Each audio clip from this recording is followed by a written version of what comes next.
How's it going? You okay? There we are. How are you doing? Not too bad. Where are you? God, I like that red background. Is it? Yeah, it's a little bit frightening. Sorry, let me try. Oh, joke. Oh, joke. It's all good. It's all good. All good? Yeah. How are you? Grand. I mean, look, it's a little bit surreal what's going on. Say hello. Say hello, Luna. Who's It's a this? bit surreal. But this is one of the twins. Of course, the twins in your family as well. I always think of Mick and Joan whenever twins Terrible twins. Call them the terrible twins. Not joking. I love you, How's Mike things and in John. Canada? I love you. How's things in Canada? Good. So I'm in Ontario, about an hour from Toronto, a place called Hamilton. Okay. So yeah, it's nice place. But the current crisis is a big leveler, so it doesn't matter where any of us are. We are where we are. We're on track. How are the Canadians dealing with it?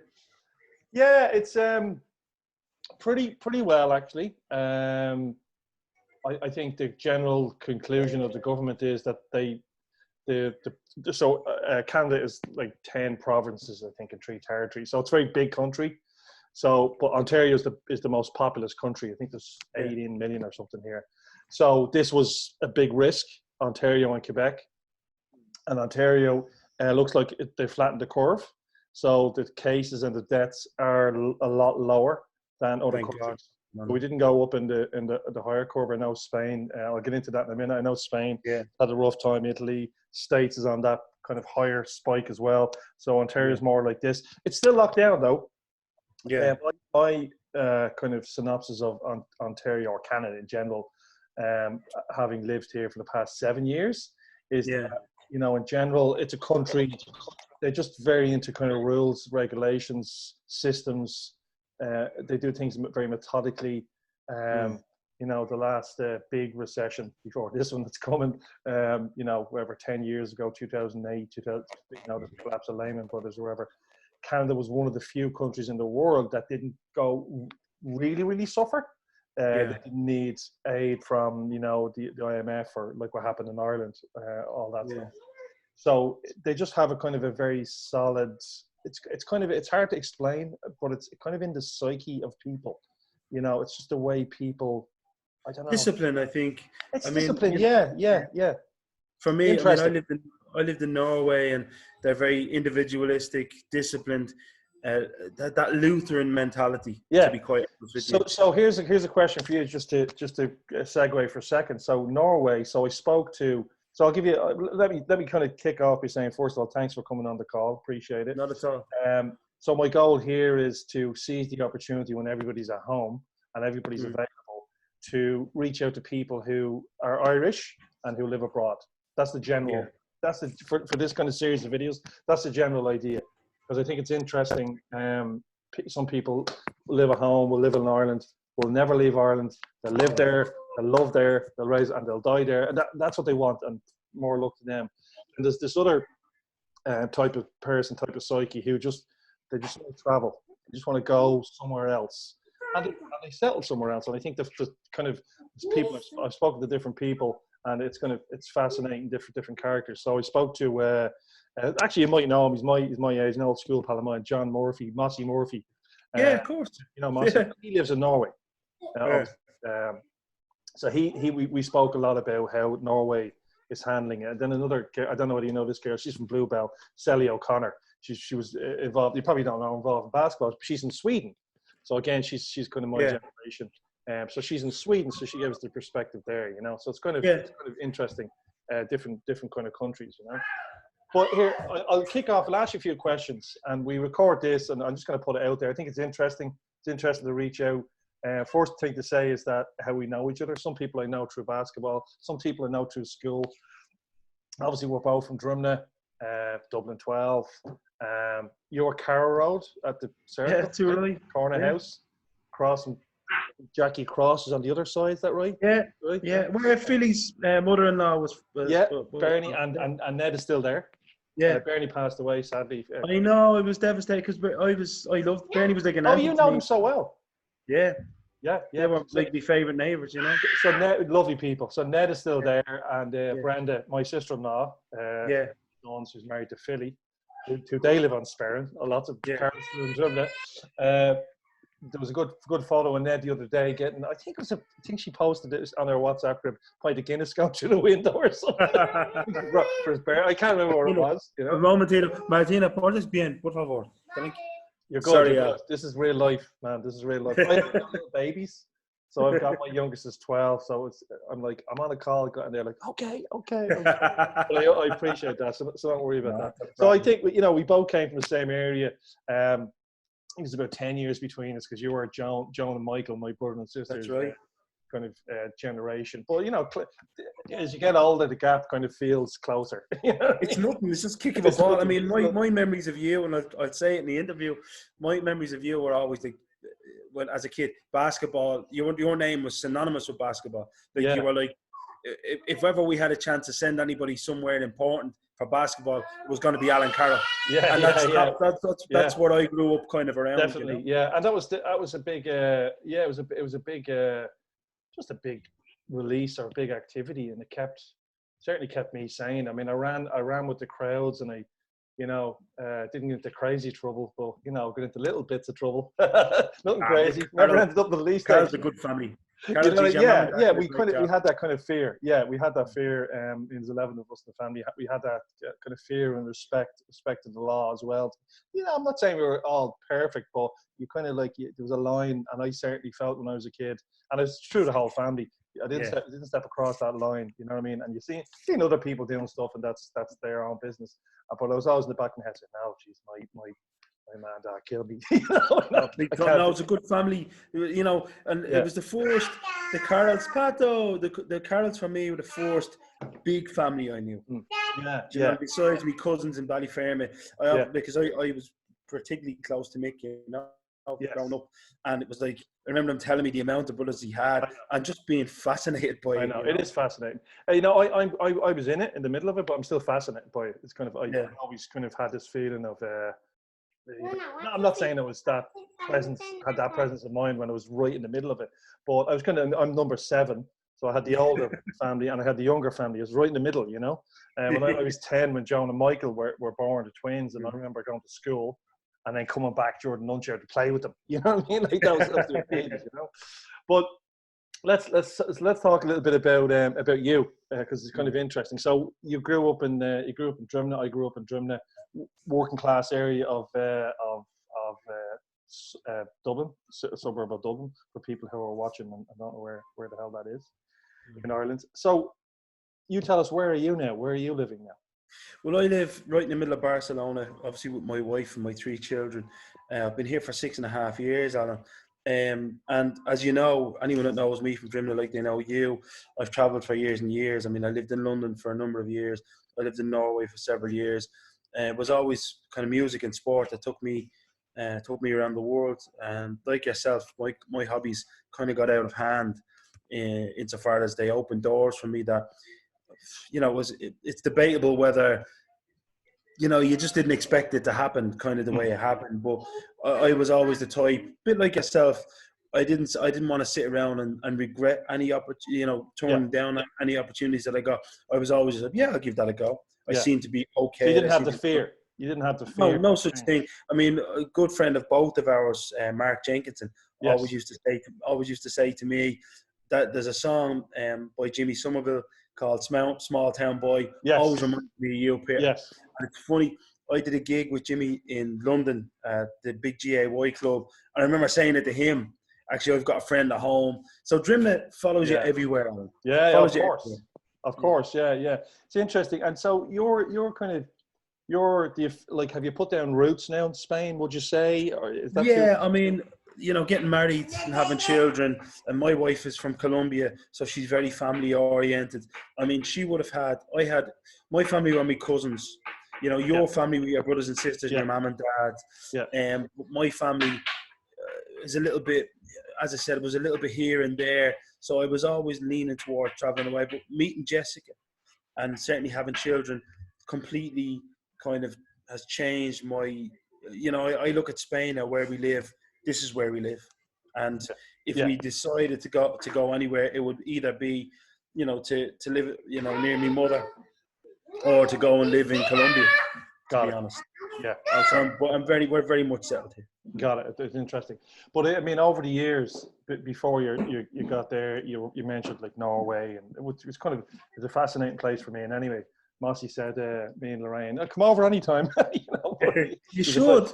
You'll see his interview. You'll be very interested in his interview. It was a good interview, and you'll resonate. A lot of what he says will resonate with you. There's a lot of new information for me. The way they live, the kind of the against how society behaves, the kind of the mores and stuff like that. But it'll click with you.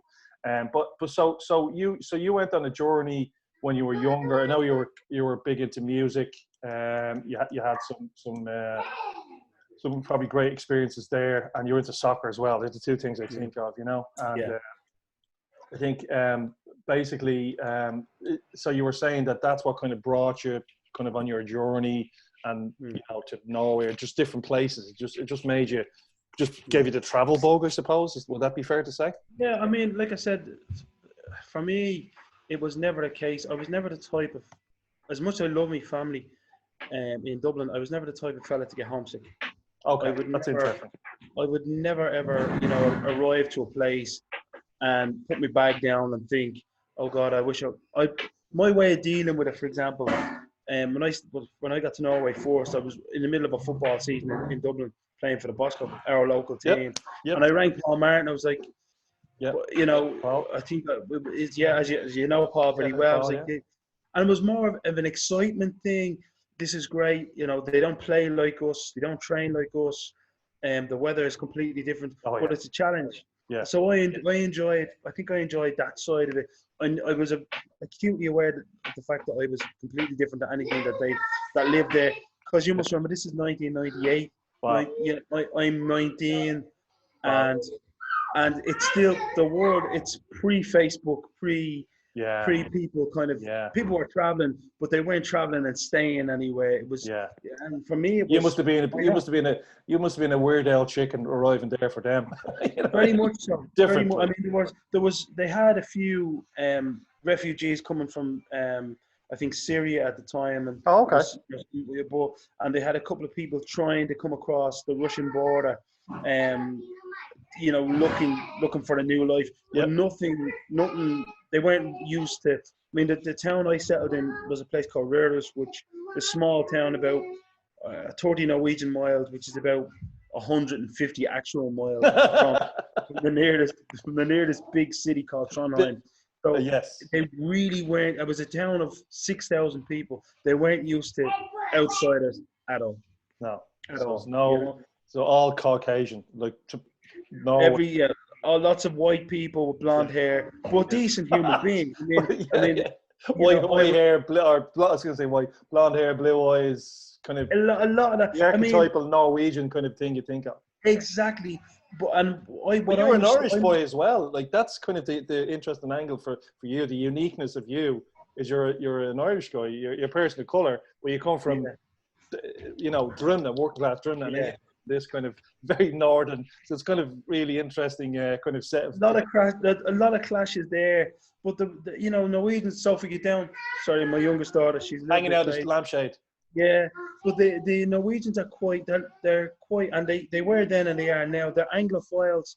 So because I had a connection to the UK as well in terms of sport and football, they're fascinated by our proximity to all that world.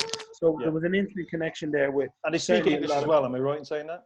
They understand it perfectly, and they can't speak it. When they have a few drinks on them, they grab you and they want to sit down and practice. Exactly what Mossy said. So Sally in Sweden, she said they all speak English, and they speak English constantly. And if you speak English in public, they're like, "I want to speak with you." So they're kind of proud of it. Different to Germans and French maybe who.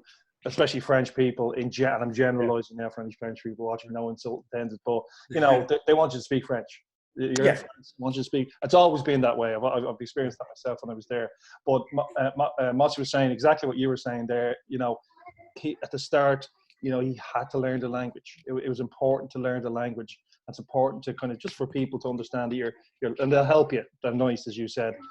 Sweden a little bit different in terms of. You know, it's just, and again, two countries side by side, so it's different. But you're a young guy. You're 19 years old. Again, some people. I mean, I had brothers that travelled. You know, Jared travelled a little bit. Brendan, I'd say, would travel a lot. He was my older brother. You know, the next generation. They're not so much, but Brendan did, and Robert did. Then the fourth brother. Jeez, that sounds like a big family, which it is. But Brendan traveled a lot. You know what I mean? So again, there when they were young, they went to places like Germany and stuff like that. But for you, a 19-year-old, I'm just trying to envisage that. Going there. That was a big move, and you went on your own. Obviously, nobody went and left your man behind, and your granny and your family type of thing. So that was a big move, and that was just to play. That was just to play sport, right? Play soccer. No, nobody was offering me a huge amount of money to play, so it was very important. But it was very important that I found a job too. So luckily enough, the fella that ran the football club also ran the bank and ran a few of the local businesses. So I still in contact with him to this day. That's brilliant. Well, that's a testament, to having a good experience. It was very, very much play for the club, give you this job. It was a boring job, see how it goes, kind of thing. Got it. But you were playing soccer, and you love to play soccer, and that was like everything else was kind of supporting that. But you were out there playing soccer, Yeah. I think, did you say it's near Trondheim? Trondheim? Not a million miles. The nearest big city would have been Trondheim. Yeah. And they have a soccer team, right? Well, Rosenborg is Trondheim. Oh, okay, I spent when I got to Trondheim, I spent a week and a half training actually with Rosenborg. Now at the time they're in Champions League, so they were a big step, kind of ahead. But I wasn't uncomfortable. Just you were happy to just go for it. But I think it's about that. I didn't stand out. I didn't stand out. Got it. And I think that's and again, it's about kind of different approaches to life, I think, and change. Some people don't want change, and I 100% respect them. They just want to do what they do. I'm a little bit different. I've always been a little bit different, and I've jumped around and wherever, back and forth and here, wherever. And I'm not even, where I am now. I couldn't promise you that. Oh yeah, they're gonna carry me out of here in the box. No, totally. My wife Lorraine's the same. She's from Drimnagh as well. Just the same type of psychology. We do what we do. We enjoy life as best we can.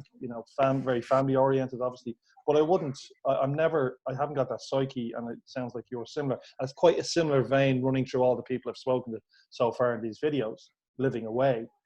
Similar vein is that none of them are like. I think Mossy said he's going to stay in Norway. He's like, he said he loves Ireland. I would recommend it. Yeah, it's a fabulous country.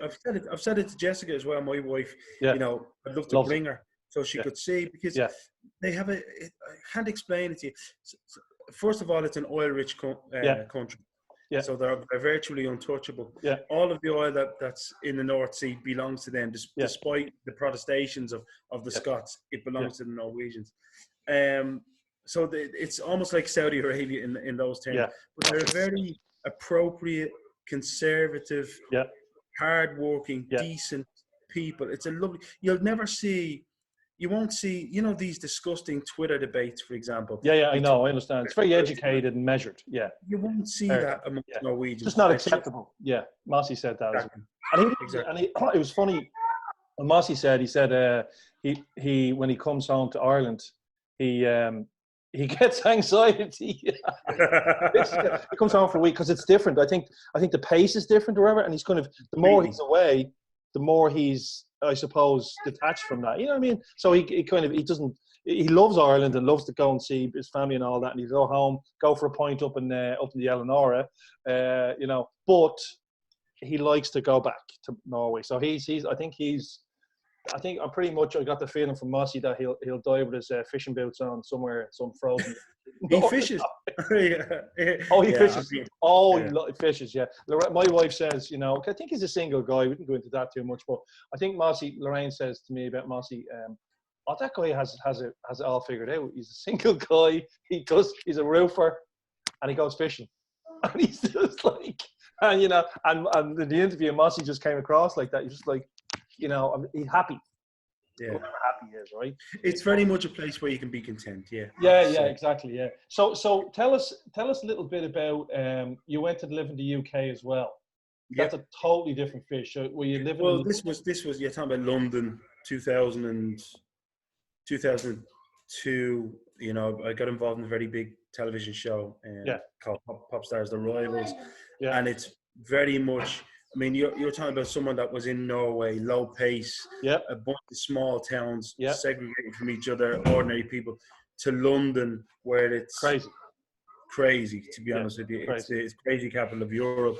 And plus, you know, you're on a show, live on a show every week where 14, 15, 16 million people are Crazy. watching. Yeah, I And then remember. all of the So stuff in around general, we could probably do 10 more kind of videos talking about. I'd imagine, it. and then probably 10 more videos that we couldn't put out talking about stuff. Yeah, But in pretty general, much. just in general, to keep our video not crazy long, general, like what was that experience? What was that experience like? That's kind of fascinating. So you went, you know, Ireland, kid, you know, going over to Norway. You know, you start to kind of get some experience over there, a little bit of work and soccer, whatever, and then you see this kind of, you know, maybe bright lights calling or something, whatever it was, the lure of going over there. So again, you made another big leap into a big kind of melting pot, like big scary place, London, you know, like, you know, 8-10 million, but wherever it is, London is a big bustling place, and much more multicultural, much more multi-racial, you know, big melting pot, good and bad, I suppose. And you went into the entertainment industry, which I've no experience of, but just looking from the outside in, looks like a crazy different planet in any way. So, I mean, if you can generalize, if that's even possible, what was your experience like doing that, being involved in that show? Like, what was life like in general? Because you're in your early 20s now, right? Yeah, the only way I can describe it to you, Alan, is, I mean, the way I look at the business is the actual business of what you do is the easy part. Yep. But all the stuff that surrounds it is what complicates it. So, you know, you're brought into the. I mean, I did an interview last week about what went on in that show for Channel 5 or on ITV. They actually sent someone here to Barcelona because we were all locked down. Yeah. But for me, and the same thing always pops up. And when television gets involved in what we do in terms of music, it's when it's almost what they want, this emotional reaction from you. Of course. Whenever you're Makes talking total about, sense. Makes total sense. For me, it was just about. I mean, Mick will tell you, your brother. We were both taught by Mr. Doran about music. I remember Mr. Doran. Mick was a great tin whistler, and you know, I was a singer, whatever. But for me, if the business was just about what you did, that would be easy. Easy peasy, yeah. But it isn't. Unfortunately, everybody wants a piece of you. Then the newspaper wants to talk, you know, to sell a load of newspapers based on what you felt or why you did this or why you did that. It's all about this. For me, what turned me off the business was the business side of it. Yeah. If it was just, I mean, after we did the show, I spent, you know, years in London then with the band, and you know, the mechanical element of going to the studio, writing the songs and doing, that's what I enjoyed. Yep. But that was only 10% of it, not even 10% of it. Got it. There was all sorts of public appearances and all these stupid parties that you had to go to, all of these that kind dealing of with the A&R people and all that stuff, and yeah. I don't even mean A&R is okay because they're record company people, but all of the stuff that's around, all the PR stuff, all the lawyers that you have, all the fake situations that you have to get involved. Yeah, I was just going to ask you there, and again, it's not. Hello, Luna again. Luna, the moon. I love the moon. So in terms of yeah, and again, I've never been involved in obviously the entertainment industry, but it is kind of fascinating, and it kind of resonates with me when you say that if you want to play music, listen to music, perform music, that's the bug, where you have that kind of run. People like you get that run through your veins. But then when the TV or the entertainment side of it kind of kicks in, well, that's a whole different ball game, because now it's what do you need for entertainment? Well, people are entertained by drama, you know, emotion, tears, conflict, all of that. So that's what drives, you know what I mean? So then if you're in the middle of that, you kind of you have to keep coming up with the goods. you know, in terms of drama and yeah. So that must have been tough as well, a tough business to navigate. That's the draining part, you know. And for And did me, you make that's the part. friends? Like, sorry to jump in, but Yeah.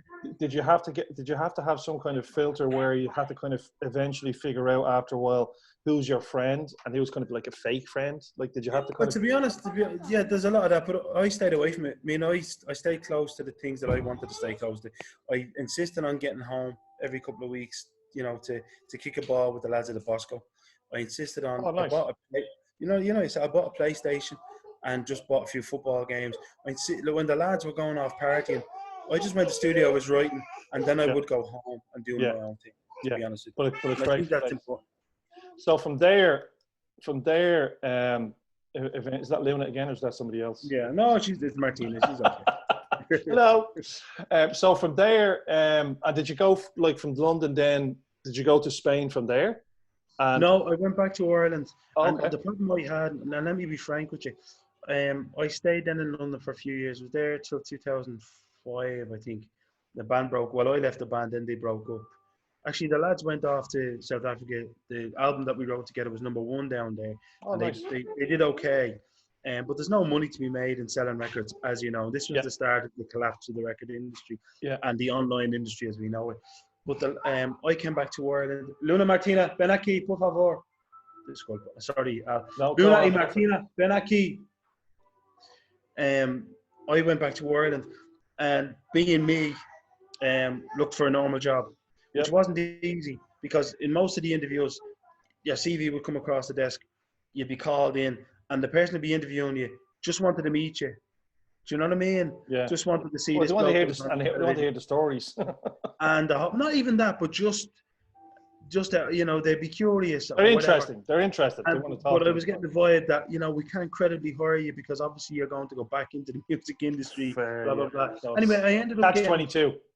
This is how sickening the whole thing was. And I ended up getting a job off Stephen's Green with a company called MBNA. They were a big Yeah. credit card company Yeah. at the time. Yeah. And I remember there was a couple of showbiz journalists. Actually, Jason O'Callaghan being the one that sticks out in my mind. Now, Jason I had done a lot of favours for when I was involved in all of it. But Jason was a little bit of a poison pen artist. And I remember he wrote, now this is, you must remember, this is 2005, 3 years before the crash, 3 years before everything went bang. Yep. Jason wrote in an article, oh, how the mighty have fallen. Peter Smith, who had, you know, 3 top 20 records in the UK, is only working. Which is terrible, really, when you think in a little bank. I mean, the snobbery, insulting to the people working in the bank. Not just that, you know, this for me, and this is the reason why I left. One of the reasons I left Ireland again is for me when I came back to Ireland. I grew up in Ireland, in a Dublin, where you went into town, and you had £5, £5 in your pocket, or £10 in your pocket, but you had loads of mates and you had a bit of crack. Yeah. I came back to an Ireland where fellas, you were going into the, I don't know, whatever bar. Oh, this is Celtic Tiger you were in, right? Exactly, the buttery brasserie. Place. Fellas throwing Porsche keys Crazy. on the table. Crazy. And it was crazy. I mean, I was there. I lived it. I was, you know, part of the largesse. I didn't go for. There was always somebody. I didn't go for like 4 holidays a year. One of them being Irish people skiing. That was a kind of a weird one. Yeah. Or Irish people buying the bizarre one. When you think it's all great now, but you know, looking back, hindsight's 20/20 vision. But you know, Irish people buying apartments in obscure places in Bulgaria that they'd never seen because they were going to buy them for 50 or 100 and they were going to triple it. Crazy stuff. And some people probably got in and got out with some money, great.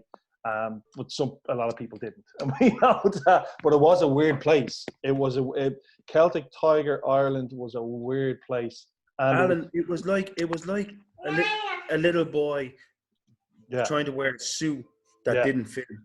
You know, Ireland with that amount of money. It was crazy. It was too fast. It was very fast. It hadn't really earned. Yeah. You know, it was property driven, right? So it was kind of like, as we know, property. Well, how much is your house worth? Well, it's worth, I don't know. I'll ask. First of all, I don't know how much my house is worth. I kind of have an idea, but that's a funny thing to say in economics. But, you know, here's what it's worth now. And what affects that worth? Well, market sentiment, the supply and demand. So all that goes into that. So next year, look at what's happened this year. Look what's happened. The Yeah. property market is forget about it for the time being. Don't worry about like what your house is worth. It'll come back. But I'm just saying, you know, in Ireland at that time, my biggest takeaway from that was it was driven by cheap money, and the cheap money then people kind of went, oh, hang on a second. And I've heard, you know, all these crazy stories over the years of people who were not property developers, who didn't know anything about that. So it'd be like me doing it, got into it, went into the bank, and the bank said, yeah, I'm going to give you this money, this million euros, because the other bank will give it to you. We're all competing for your business, and gave these people money, and they built these things that nobody really, really wanted. And then the whole thing collapsed, and people were like, well, I'm not a property developer. So I think it was a crazy time. So you lived through that time, and then kind of, you know, had your experiences then. And then what happened then? Did you just move away then, or what pulled you away again?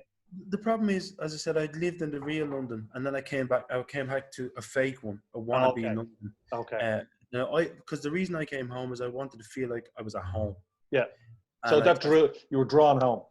So when I went home to Dublin, I felt that Dublin was gone. It just had dissipated. It's different. Into all this elitism bullshit, to be quite honest. So I decided then, after about a year, to go back to London. So around the end of 2006, I went back to London again, got a normal job. I got a job. I went to a recruitment agency in Chiswick, which is West London, where I had lived when I was involved in music. Now, it's not a cheap place to live, but I knew it. Being Irish, I didn't want to go to North London. I didn't want to go anywhere else. I wanted to go where I knew. Yep. And I, sorry, I'm just going to move off. Go. You move.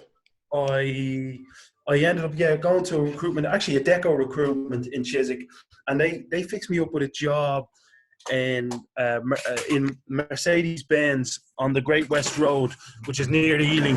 I lasted about 2 months there. Just the culture, the guys that were working there, I didn't like.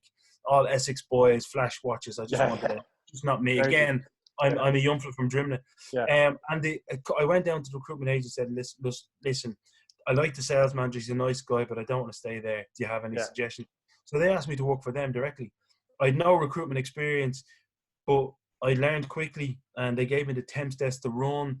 And I spent years in recruitment then, from 2006 until 2011 in London, just learning the ropes and really enjoying it. I worked for an Irish fella then in Putney, running a temps desk with a fella from the Philippines, lovely fella actually, and we did quite well. I really got close to him, and then I decided to go back to Dublin again, 2012. Again, I just couldn't get comfortable. Lasted a year and a half, and then I was like, this is getting ridiculous. You know, at this stage, I know you went again. I'm in my 30s at this stage. I'm like, I'm going to have to make a decision here. Yeah, you know? got it. Yeah. And that's how I got it. Problem is, and every time I went back to Dublin, I could only get shitty little jobs. I just, I was getting, I don't know what it was, the fact the market just hadn't bounced back in the same way as the market had. 2012, couldn't click it. It was tough. It was tough. We came here in 2013, so it was still, 2012 was we were still, I think the country wasn't back in the bond markets. It still owed all the money to the ECB, the IMF, and the World Bank. So I think it was still going through that. That period. So it was a tough time. It was a tough time. So fellas were offering me peanuts basically to deliver them the end of the rainbow. So I was like, nah. So I looked around the internet, and I saw two opportunities actually. One in Stockholm with a company called Marcus Evans, a sports marketing company, that I really wanted to work for. This was, it was getting involved in Saudi Arabia with companies from all over the world, developing and selling sports packages, right up my alley. Yeah. Unfortunately, what stopped me from taking that job, they offered it to me, was the fact that they were offering very low basic, and you were only guaranteed that basic for at least 2 or 3 months while you were learning the ropes. Okay. And I looked at the property market in Stockholm. To rent a property in Stockholm, you'd want to have 10 grand saved up, which I didn't have. It cost a bomb. And you'd want to be sure that you hit the ground running in the job that you're doing. Got it. So you needed that. So I was offered at the same. exactly. At the same time, I was offered this job that I'm still doing in Barcelona, by one of the biggest outsourced companies in the world. I didn't know at the time, a German company called Cellbytel, which subsequently was sold to Webhelp, a bigger French company, and I now working on one of their biggest global accounts. I've been doing the same thing for, well, I've changed roles in the meantime, but I'm doing the same kind of with the same company for 6.5 years. Oh, so that's a long time based on your Yeah, history. yeah, of course, of course. So you must I be mean, happy. You must be for me, happy. it's, do you know what it is? I wanted something to belong to. I wanted to learn to be an expert in something, and Nice. I knew Yeah. I couldn't live any more off my hobbies. And the irony Gotcha. is I the like that same. term. I like that term. I've never heard that term before. Trying to live off your hobbies. Yeah, I mean, I did for 20 years. Yeah, For 20 years. it's not. I'm not saying that in a derogatory. It's not a bad thing, because some people can live off their hobbies. Some people, Yeah. make it or get a break, or there's artists, people who paint, stuff like that. I see people on the internet, and but Yeah. I like the term though, living off your hobbies. Yeah, I've never been that guy. I mean, there's a lot of guys, for example, who are bloody minded about it. And no, if I can't make it doing my music, doing my acting, I can't do anything. I've never been that guy. I've always been quite practical. Well, I I mean, think you could make yourself a person could make themselves very unhappy kind of inside if they have that mentality. And again, I'm not knocking anybody else. I can only speak for the way I think. If you pin I always hear about pin your flag to a mast and all that stuff. And I'm never really of that opinion. I like to be like a little bit of a chameleon and whatever. And it's not for everybody. Some people, I've got relatives who are in the police or lawyers or whatever, and that's it. And that's and they're happy, and that's amazing. And they have that. But you can hedge your bets. You can hedge your bets off that. I mean, for me personally, I've had the same agent since 2005 in Ireland. Since the minute she was the first phone call I made, chanted me arm when I left the band. I said, "Listen, I want to get into acting and doing ads." I said, "But you need to understand, I need to work as well." And I've been with Anne for 15 years. 3 years ago, just before I got married, no, just after I got married, she got me a big ad for Tullamore Dew, nice. which was viral. I think I don't know if I sent it to you, but it was viral all over the world. Nice. I ended up, I'll be honest with you, I've made the guts of 50 grand out of that. Amazing, yeah. Now, that's great if you have another job. For me, I'll get a job like that once every two years. I was going to say that's like a whale that comes by every now and again. But in between, if you're just relying on, you just get little dolphins. Well, even less pinguins in the canal. You can't. The canal by the white horse. Exactly. You can't. Like for me, like acting is great. I've always loved it. But unless you land, I mean, in Drimnagh, there's an actress I know, Denise McCormick. She's now making a living. But Denise is 43, 44. It took her years to build up. Got it. And good for her. But I totally get it. Here, listen. So I just want to move on a little bit because, as I said, I know I could have hello, Luna. Hello. Buenas noches, Luna. Buenas noches.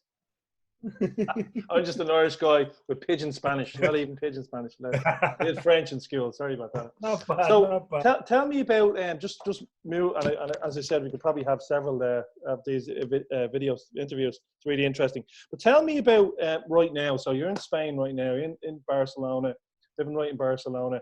So we've all read back to today. We've all read about Spain. Italy, Spain, horrible, horrific, heart-rending, stories coming out of those countries.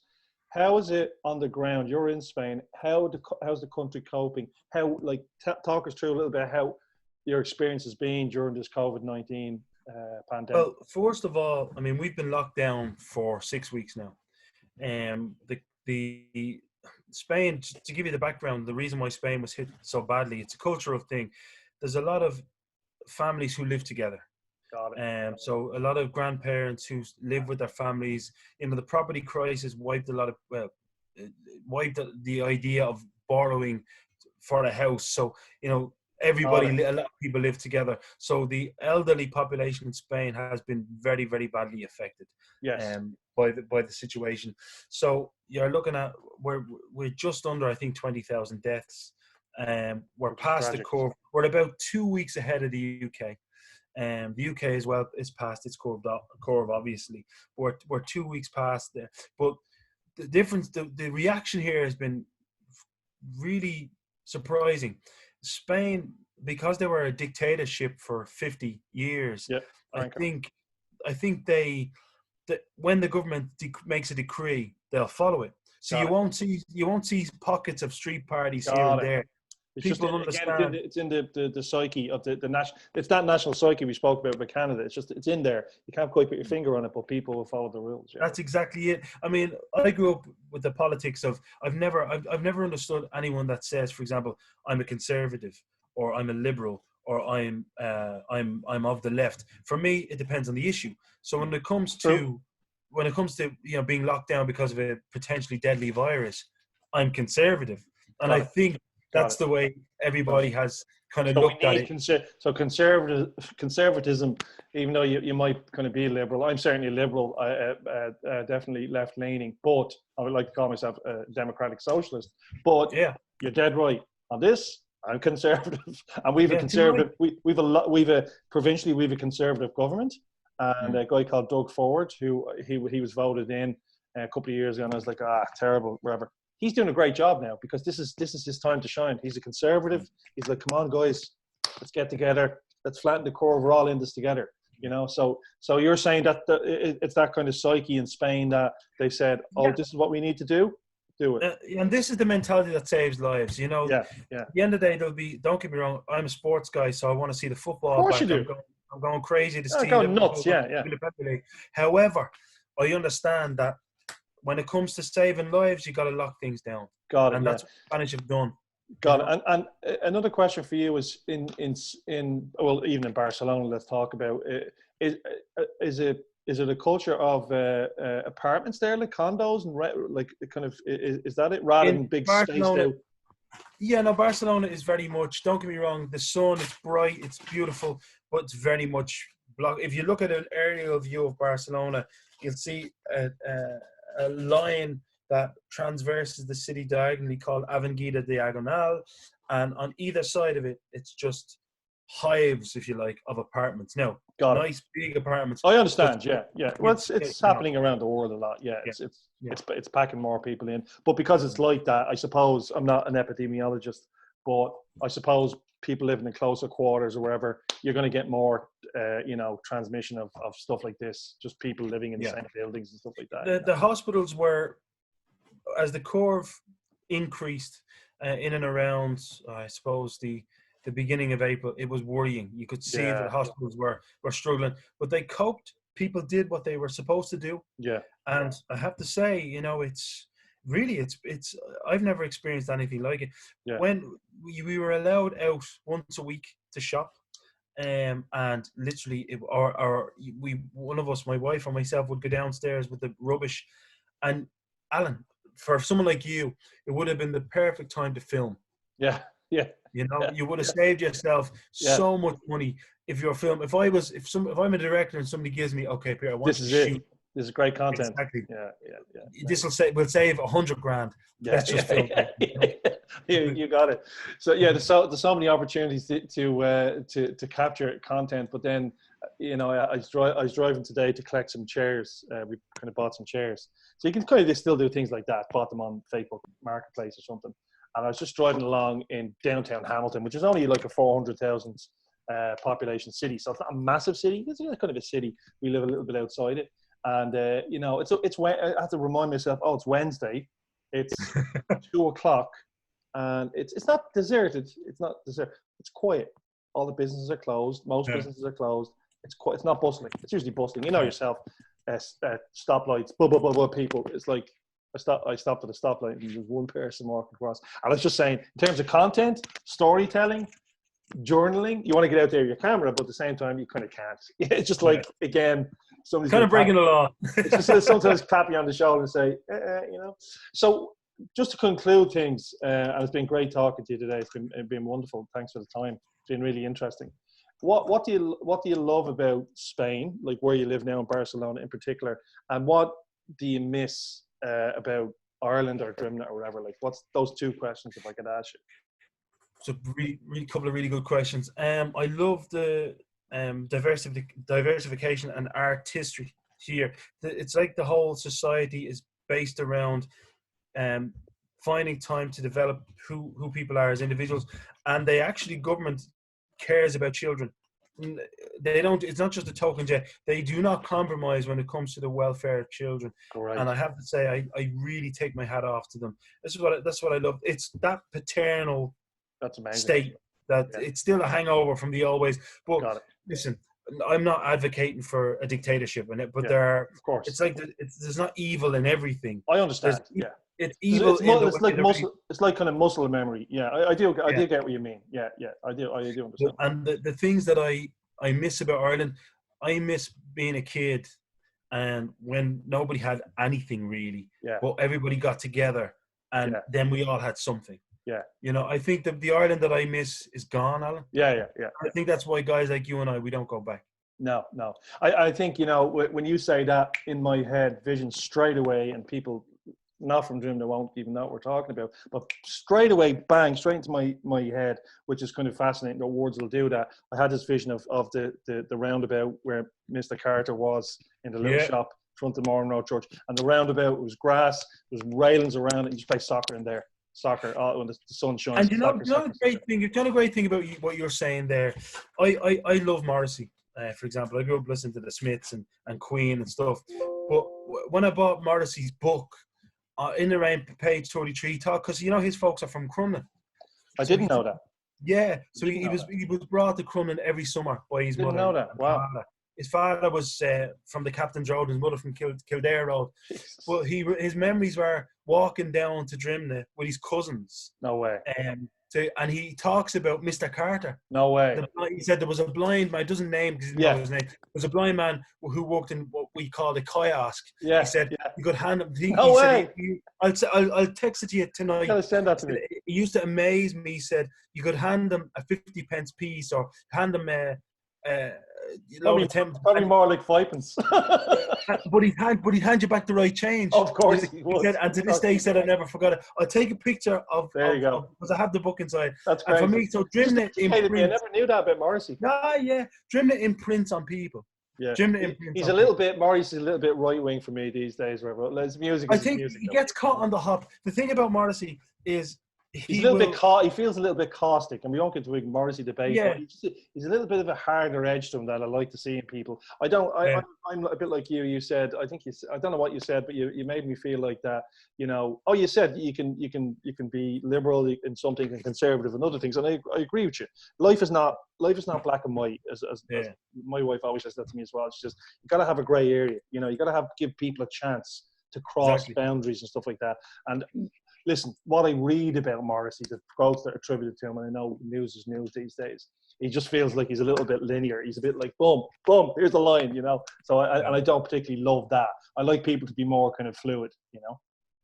Yeah. No, it's just interesting. I didn't know he's from Crumlin. That's insane. Yeah, his folks are from Crumlin. Now, he was raised in Manchester. That's insane. His folks from Crumlin. So here's another thing I wanted to let you know before we wrap up. So I have a couple of different projects on the go. So this is an easy one for me because I'm like, I got like 8 people that I know. Hang on, this battery. I'm just going to get this battery is playing. 1 second. Get in there. Go.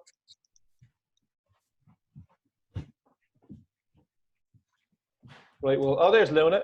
We're just waiting for Peter to come back, and I'm going to just keep it running. Here he is. You got me? Yeah, we're still there. We're hanging on. Thank God you wore trousers, Peter.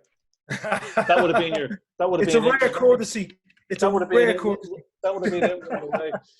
But I can't remember what I was saying now. But I think it's been. I was telling you about different projects. So it was easy for me to kind of go right. I know kind of a decent amount of people, and they're in different countries. So doing this for me, I always wanted to do, and it's just giving me a chance now to do it, right? Because people are at home, and people want to talk, and people want to connect. And there's never been an easier time if I reach out to people. Everybody said to me, "Oh yeah," boom, straight away. Yourself, other people. Yeah, I want to talk. Right? They want to talk. They know me. It's Ireland. They want to talk. People want to connect. Yeah. The other thing, the other project I have, and it's funny you say Morrissey now, I want to do, and it's a little bit more difficult in the long term, is I want to talk to people, and we'll use the word famous or well known, But there's so many different people, and you were going to be in that list as well because you were on the TV, so that's you. Once or twice. Yeah. Gabriel Byrne, Patrick, all these ideas, even like to Phil Sutcliffe, who won. Well, Patrick is easy to get to. I know Patrick quite well. Yeah. There's a lot of people that would be on your list that I'd know. Yeah. So it's not. You'd be surprised who you're famous people from Drimnagh, or even Dublin 12. You gotta, because you never know. Conor McGregor might want to come in and talk to me, so I have to be open. You never know. You never know. So that's another project. And I think that's fascinating because you look at that list: Eamon Coughlin, Emma Bergen, Patrick Bergen, Gabriel Byrne. My brother told me the other day that Gabriel Byrne and Patrick Bergen both went to the Bosco and did acting down there by a man called Mr. Nolan.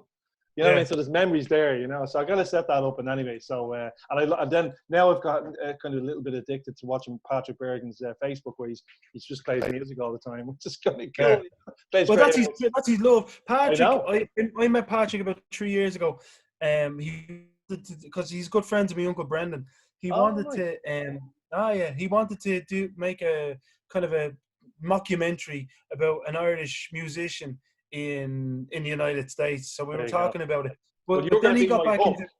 I'm going to tap on your door, and I'm going to get the intro from you and to Patrick. I actually emailed his publicist or so wherever it was, and I said, "Here's what I'm thinking of doing." Now, I don't have a base yet, and people like him look at me and go, "Who the fuck is this guy?" So, Patrick's all right. Yeah, but that's my goal, and imagine talking to the Eamon Coughlins and just tell lads of yourself. You're a different generation. He's a different generation. Patrick's a different generation. All sorts of people. And then you've told me about Morrissey.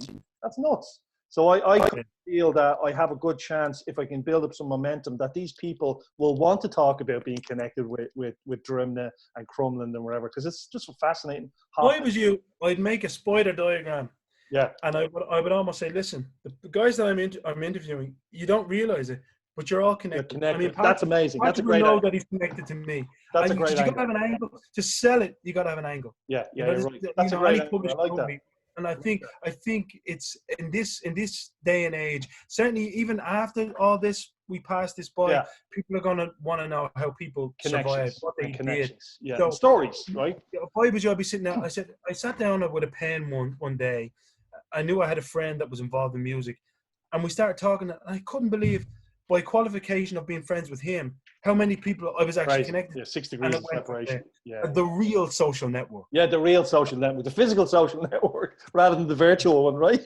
Exactly. Listen, this has been amazing talking to you. I know it's you're probably on Central European time, so those kids are probably you want to get them to bed. I know it's bedtime because you want to sit down and you want to watch Waco on Netflix or something like that. Maybe have a little glass of red wine or something like that. You and your wife just chill out because, like everybody else, we're all just kind of going a bit nuts.